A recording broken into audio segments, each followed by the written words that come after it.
මචං මම ඔයාගෙන් දෙයක් අහන්නද? අද උදේ නැගිටිද්දි ඔයාට හිතුණා නේද? අද නම් මම අනිවාර්යයෙන්ම පාඩම් කරනවා. අද නම් මම ජිම් එකට යනවා. අද නම් මම මගේ බිස්නස් එකේ වැඩ පටන් ගන්නවා කියලා. ඔව් නේද? හරි. දැන් වෙලාව බලන්න. දැන් දවස ගෙවිලා ඉවරයි. ඇත්තටම ඔයාට හිතපු වැඩ ටික කරන්න පුළුවන් වුණාද?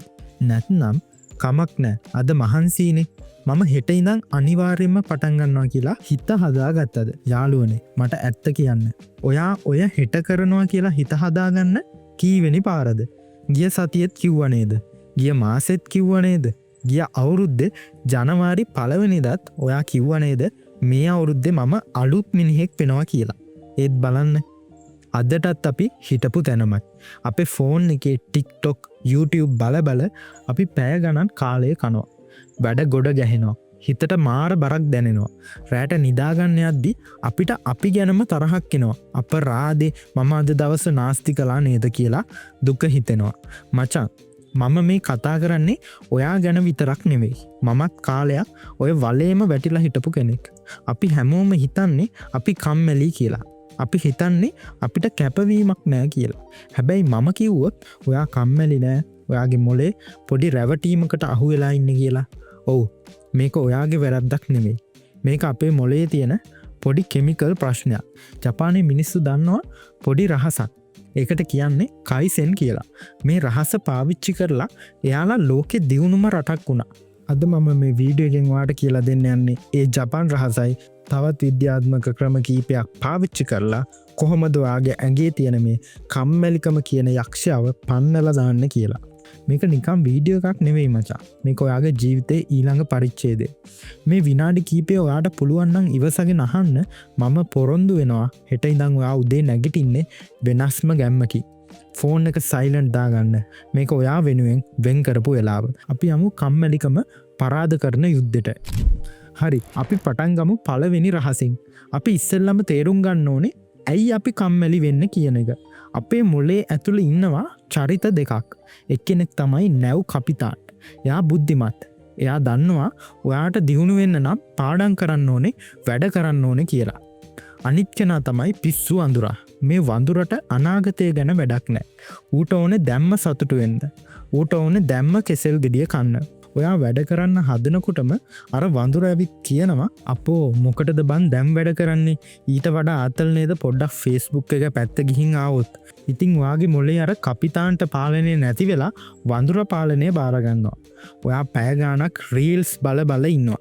මේකට විද්‍යාව කියන්නේ ඩෝපමීන් ප්‍රශ්නය කියලා. ඩෝපමීන් කියන්නේ අපේ මොලේ තියෙන සතුටු හෝමෝනයක්. අපි ෆෝන් එක ඔබනකොට, ගේම් ගහනකොට, පැණි රස කනකොට අපේ මොලේට ලේසියෙන්ම ඩෝපමීන් ලැබෙනවා. හැබැයි පාඩම් කරනකොට, වැඩ කරනකොට අපෝ නෑ. ඒවා කම්මැලි. ඒවා කරලා ප්‍රතිඵල එන්න කල් යනවා. ඉතින් මොලේට ඩෝපමීන් ලැබෙන්නේ නෑ.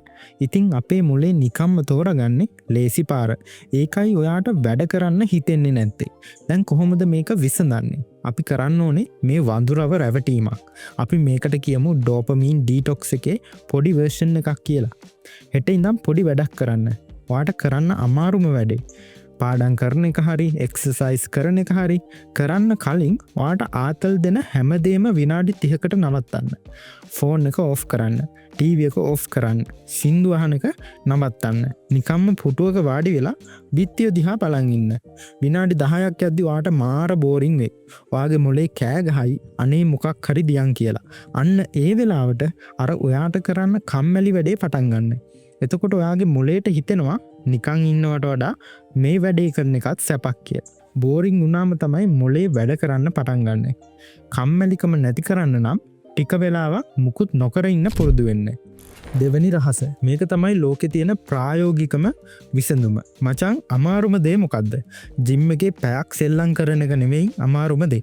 ජිම් එකට යන්න සපත්තු දෙක දාගන්න එකයි අමාරුම දේ. පාඩම් කරන එක නෙවෙයි අමාරු. පොත අතට අරන් මේසට යන එකයි අමාරු. මේකට කියන්නේ ස්ටාර්ටින් ෆ්‍රික්ෂන්. මේකට කියන්නේ ස්ටාර්ටින් ෆ්‍රික්ෂන්. එහෙම නැත්නම් පටන් ගැනීමේ ඝර්ෂණය කියලා. වාහනයක් උනත් තල්ලු කරන්න අමාරුම මුලදී විතරනේ. රෝද ටික කැරකුණාට පස්සේ නිකම්ම යනවා. අපේ හිතත් එහෙමයි. පටන් ගන්න තමයි කම්මැලි. පටන් ගත්තට පස්සේ අපි දිගටම කරනවා. ඉතින් මේකට විසඳුම තමයි විනාඩි 2 නීතිය.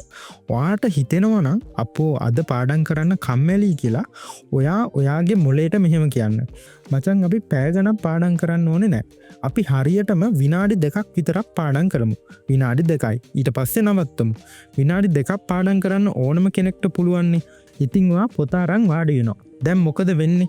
ඔයා විනාඩි 2ක් කියවගෙන යනකොට ඔයාට තේරෙනවා මේක මම හිතපු තරම් අමාරු නෑනේ කියලා. ඔයා නොදැනුවත්වම විනාඩි 2 විනාඩි 20ක් වෙනවා. පැයක් වෙනවා. ඔයාට ජිම් යන්න කම්මැලි නම් හිතන්න මම ජිම් යන්නේ නෑ. මම සපත්තු 2 දාගන්නවා විතරයි කියලා. සපත්තු 2 දැම්මට පස්සේ ඔයාට නිකම්ම යන්න හිතෙනවා. යාළුවනේ ලොකු ඉලක්ක තියාගන්න එපා. මම පොතම කියවනවා කියන්න එපා. මම එක පිටුවක් කියවනවා කියන්න. පටන් ගැනීම තමයි වැදගත්ම දේ. පොඩියට පටන් ගන්න. තුන්වෙනි රහස. මේක තමයි ජපානයේ මැජික් එක. කයිසෙන්. මේකේ තේරුම තමයි නොනවතින කුඩා දියුණුව. අපි හැමෝම කරන්නේ මොකද්ද? අපි එක දවසින් වීරයෝ වෙන්න යනවා. හෙට ඉඳන් මම පැය 10ක් වැඩ කරනවා. හෙට ඉඳන් මම කිලෝ 5ක් බර අඩු කරගන්නවා. අපි එකපාර ලොකු වෙනසක් කරන්න යනවා. දවස් 2යි කරන්නේ 3 වෙනි දවසේ පා වෙනවා. ආපහු පරණ තැනටම වැටෙනවා. කයිසෙන් ක්‍රමේදී කියන්නේ මෙහෙමයි. ලොකු වෙනසක් කරන්න එපා. හැමදාම 100ට එකක පොඩි වෙනසක් කරන්න. ඔයාට එක්සර්සයිස් කරන්න ඕන නම් හෙට ඉඳන් පැයක් දුවන්න එපා. හෙට විනාඩි 5ක් ඇවිදින්න. අනිද්දා විනාඩි 6ක් ඇවිදින්න. ඊළඟ දවසේ විනාඩි 7ක්. මේක මාරම පොඩි වෙනසක්. ඔයාගේ ඇඟටවත් දැනෙන්නේ නැහැ. ඔයාගේ කම්මැලි මොළයට මේක ලොකු බරක් නෙවෙයි. ඒ නිසා ඔයාට මේක දිගටම කරන්න පුළුවන්. මාසයක් යද්දී ඔයා දන්නේම නැතුව ඔයා විනාඩි 35ක් දුවනවා. අවුරුද්දක් යද්දී ඔයා මැරතන් එකක් දුවන්න පුළුවන් මට්ටමට එනවා. ජීවිතේ දිනන්නේ හාව වගේ දුවලා එක තැන නවතින අය නෙවෙයි. ඉබ්බ වගේ හිමින් හැබැයි නවතින්නේ නැතුව ඉස්සරහට යන අය.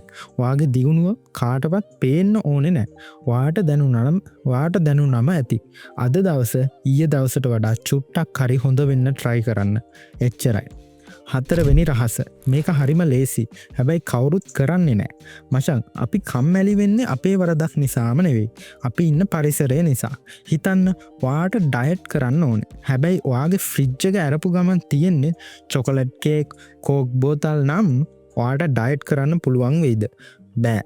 ඔයාගේ හිත කොච්චර හයිය වුණත් ඔයාගේ ඇස් ඉස්සරහා කෑම තියෙද්දි ඔයා කනවා. අපේ වැඩත් එහෙමයි. ඔයා පාඩම් කරන්න හදද්දී මේසේ උඩම ඔයාගේ ෆෝන් එක තියෙනවා නම්, ටීවී එක පේනවා නම්, ඇඳ පේනවා නම් ඔයාට නිකම්ම ෆෝන් එක අද්දට ගන්න හිතෙනවා. ඇඳට පනින්න හිතෙනවා. හියුමන් හැකින් රීතියක් තියෙනවා. ඔයාට කරන්න ඕන හොඳ දේවල් ලේසි කරගන්න, නරක දේවල් අමාරු කරගන්න. ඔයාට පාඩම් කරන්න ඕන නම් ෆෝන් එක වෙන කාමරයක තියලා එන්න. දැන් ෆෝන් එක ගන්න නම් නැගිටලා යන්න ඕනනේ. ඒක අමාරුයි. ඒ නිසා ඔයා යන්නේ නැහැ. පොත් ටික කලින් දවසේ රෑමේසේ උඩින් ඇරලා තියන්න. දැන් පාඩම් පටන් ගන්න රේසි. පොත අත ළඟම තියෙනවා. ඔයාට වතුර බොන්න පුරුදු වෙන්න ඕන නම් වතුර බෝතලයක් පුරවලා හැමතිස්සෙම ළඟින් තියාගන්න. ඔයාට සල්ලි ඉතුරු කරන්න ඕන නම් සල්ලි වියදම් වෙන ඇප්ස් ෆෝන් එකෙන් අයින් කරන්න. ඔයාගේ සිතේ ශක්තිය විශ්වාස කරන්න එපා. ඒක ඉවර වෙනවා. ඔයාගේ වටපිටාව වෙනස් කරන්න. එතකොට වැඩේ නිකම්ම කෙරෙනවා. 5 වෙනි රහස. මිනිස්සු හැටියට අපි ලැජ්ජාවට මාර බයයි නේද? අපි තනියම පොරොන්දුවක් වුණාම ඒක කඩනවා. මොකද කවුරුත් දකින්නේ නැහනේ. අද රැයට කන්නේ නැහැ කියලා හිතලා රෑ 12ට කුස්සියට ගිහින් හොරෙන් කනවා. කවුරුත් දන්නේ නැහනේ. හැබැයි ඔයා යාළුවෙක්ට කිව්වොත් මචං මම අද රැයට කන්නේ නැහැ. උඹ බලපංකො බොරුද කියලා. දැන් ඔයාට කන්න බෑ. කෑවොත් යාළුවා hina වෙනවා. ඔයාට ලැජ්ජයි. අන්න ඒ ලැජ්ජාව පාවිච්චි කරන්න ඔයාගේ දියුණුවට. මේකට කියන්නේ accountability partner කෙනෙක් තියාගන්නවා කියලා. ඔයාට කරන්න කම්මැලි වැඩක් තියෙනවා නම් ඔයාගේ හොඳම යාළුවෙක්ට නැත්තම් ගෙදර කෙනෙක්ට කියන්න. මම මේ වෙලාවට මේ වැඩේ කරනවා. මම කළේ නැත්තම් මට බනින්න. නැත්තම් මම අද ජිම් ගියේ නැත්තම් මම උඹට රුපියල් 1000ක් දෙනවා කියලා ඔට්ටුවක් දාන්න. ඔයාගේ සල්ලි වලට තියෙන ආසාවට නැත්තම් යාළුවා ඉස්සරහා චාටර් වෙන්න තියෙන බයට ඔයා අනිවාර්යයෙන්ම ඒ වැඩේ කරනවා. කම්මැලිකම නැති කරන්න හොඳම බෙහෙත තමයි වගකීමක් ගන්න එක. ඉතින් යාළුවනේ අද අපි කතා කළේ නිකම්ම ටිප්ස් ටිකක් ගැන නෙවෙයි. මේ කතා කළේ ඔයාගේ ජීවිතේ බේරගන්න හැටි. මචං අන්තිමට මට කියන්න තියෙන්නේ මෙච්චරයි. කාලය කියන්නේ අයිස් කැටයක් වගේ දෙයක්. ඔයා එක පාවිච්චි කළත් නොකළත් ඒක දිය වෙලා යනවා. තව අවුරුද්දකින් ඔයා ඉන්න යන්නේ කොතනද? අද හිටපු තැනමද නැත්නම් ඔයා හින දැකපු තැනද ඒක තීරණය වෙන්න හෙට නෙවෙයි අද ඔයා ගන්න තීරණය මත වා කම්මැලි නෑ ඔයාට පුළුවන් ඔයාගේ ඇතුළ ඉන්නවා මාරම වැඩකාරෙක් ඌව එලියට ගන්න අදරෑට නිදාගන්න අද්දි අද මම දින්න කියලා සතුටින් නිදාගන්න මේ වීඩියෝ එකෙන් ඔයාට පොඩි හරි ගැම්මක්කාවනං වා හෙට ඉඳ වෙනස් වෙන්න තීරණය කලා නම් පහලින් ආය කම්මැලි නෑ කියලා කමෙන්ට් එකක් දාන්න මම බලනවා කී දෙනෙක් තමන්ගේ ජීවිතේ වෙනස් කරගන්නවාද කියලා මේ වගේ ජීවිතය දිනන සයිකොලජි රහස් සරල සිංහලෙන් දැනගන්න සයිකොලජින් සිංහල YouTube චැනල එක සබස්ක්‍රයිබ් කරන්න යාළුවන්ට ෂෙයා කරන්න කම්මැලිකම අතාරින්න වැඩ පටන් ගන්න ජය වේවා